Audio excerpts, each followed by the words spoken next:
Video જોવાનો છે જિગીશાબેન પટેલનો દોસ્તો। જિગીશાબેન પટેલને કેમ આવી રીતે મેટર થયું અને જિગીશાબેન પટેલને નવું મેટર થયું છે દોસ્તો, અને કેમ આવી બધી બોલાચાલી થઈ છે દોસ્તો। બોલાચાલીમાં ઝઘડા પણ થવા લાગ્યા છે દોસ્તો આ વિડીયો। અને હવે આ કંટાળેલી જનતા હવે તમને જાકારો આપશે એવું મને અહીંયા દેખાય છે।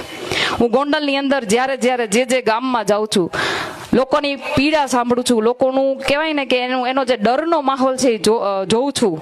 લોકો એમ કે છે કે બેન અમે તમારી યાર છીએ, તમે ટેન્શન ન લેતા, પણ હામાં નહીં હાલીએ। એનું ક્યાંક ને ક્યાંક કારણ એવું છે કે પોલીસ તંત્ર એના ઈશારે કામ કરે છે ને। અહીંયા પોલીસ કોઈ નહીં લે છે ફરિયાદ, અહીંયા પાછળ બધા ઉભા છે પોલીસ વાળા, બધાને હું કહું છું જોજો આ પીડા જનતાની છે, સાંભળી લેજો તમે બધાય। આ પોલીસ વાળા અહીંયા કેટલા ઉતાર્યા છે? લગભગ 50-60 જેવા તો ઉતારી છે, વધારે હે ને? હે આ બધાને કહેવા માંગુ છું, આ જનતાની પીડા છે, તમે સુધરી જજો, નકર આ બધા જાહે ને જેથી તેથી તમને તકલીફ થવાની છે। આ જનતાનો ગુસ્સો તમારી ઉપર એટલો જ વરસવાનો છે, એટલે ધ્યાન રાખજો। તમને પગાર મળે ને જનતાની સેવા માટે મળે, જનતાની રક્ષા માટે મળે। તમને કોઈ નેતાના ઘેરેથી પગાર નથી જતો ભાઈ। પણ હવે આમાં એવું છે ને કે આપણા ધારાસભ્ય બહુ ભોળા પડે છે। એપીએમસી ની વાત કરીએ તો મને હમણાં ઘણા ખેડૂતોએ કીધું કે બેન હાજે હારો ગેટ તોડી અને કરોડોના ભ્રષ્ટાચાર કર્યા છે। પૈસા કોના? ખેડૂતોના। કરોડો રૂપિયાના શૌચાલય બનાવ્યા છે બેન, કે એકવાર જોવા તો જજો, તમને કે ગોઈતું નહીં જડે કે આમાં હું નાખ્યું એવું તો કરોડોનું। પૈસા કોના? ખેડૂતોના। નાગરિક બેંકના એટલા કૌભાંડ, નગરપાલિકાના એટલા કૌભાંડ। હું સ્ટેજના અહીંયાના માધ્યમથી બે વાત તમને એવી કરવા માંગુ છું કે ધારાસભ્યની ઘેરે ડ્રાઈવરના, એના બોડીગાર્ડના અને એના બધા પગાર એપીએમસી માંથી ચૂકવાય। બોલો, આ હું નથી કહેતી હો, અહીંની જનતાએ મને કીધું હે। સફાઈ કર્મચારીઓને ધારાસભ્યના ઘેરે એના પારિવારિક પ્રસંગમાં, એના રાજકીય પ્રસંગમાં કામ કરવા માટે મોકલે, ના પાડે તો છૂટા કરી દે, અને જો જાય ને તો એનો પગાર નગરપાલિકા ચૂકવે। પૈસા કોના? આ મારા ને તમારા। દોસ્તો જે વિડીયો તમે જોઈ રહ્યા છો તે છે આપણા જિગીશાબેન પટેલ દોસ્તો। તો જિગીશાબેન પટેલ દોસ્તો આમ આદમી પાર્ટી વિશે આવું કેમ બોલી રહ્યા છે દોસ્તો, અને તેમનો આ બીજો વિડીયો તમને હું બતાવું છું। વિડીયો પૂરો જોજો, હકીકત શું છે દોસ્તો। અને બીજી એક બેન છે જિગીશા પટેલ, બરાબર? મારા સંસ્કાર નથી કે કોઈ બેન દીકરી સામે હું બાયું ચડાવું।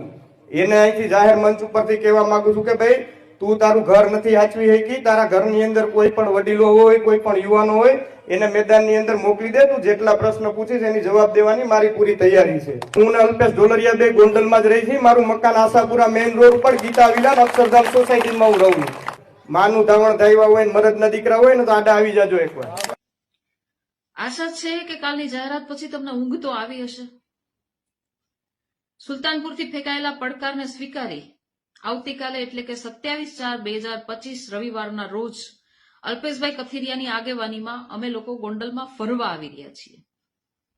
અપેક્ષા એવી પણ છે કે તમે તમારા પપ્પાને કહી નગરપાલિકાનો ટેકો લઈ જેસીબીથી રોડ ન ખોદી નાખતા, ખાડા ન ખોદી નાખતા, જેવી રીતે દલિત સમાજના આગમન વખતે કર્યું હતું।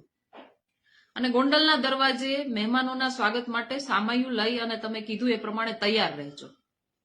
રાત્રે 2 વાગે નહીં, થોડા દિવસે તમને દેખાય એવી રીતે ગોંડલમાં આવી રહ્યા છીએ। જય હિન્દ, જય સરદાર।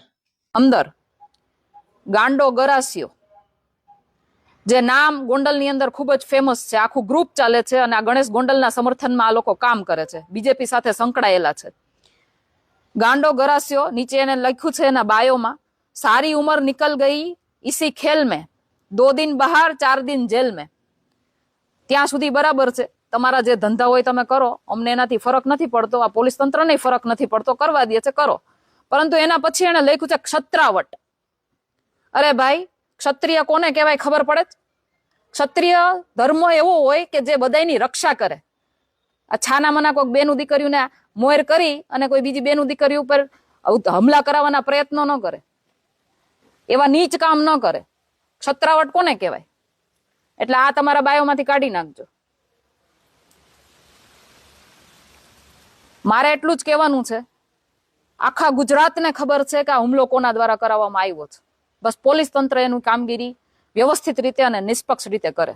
બીજું સાથે મારે કહેવાનું છે કે હર્ષભાઈ સંઘવી વારે વારે કહે છે કે આવા કોઈ પણ લુખા તત્વો હોય, ગુંડા તત્વો હોય, આવી કોઈ પણ એવી હરકત થાય તો એનો વરઘોડો કાઢવામાં આવશે, એના ટાટિયા ભાંગી નાખવામાં આવશે, કોઈ પણ ચમરબંધીને છોડવામાં નહીં આવે. તો કાલની તારીખમાં મેં હર્ષભાઈને કીધું છે અને છેલ્લે મને એની ઉપર વિશ્વાસ થોડો ઘણો છે કે આટલા ખુલીને બોલે છે મીડિયામાં આવીને તો આ લુખા તત્વોનો વરઘોડો કાઢશે.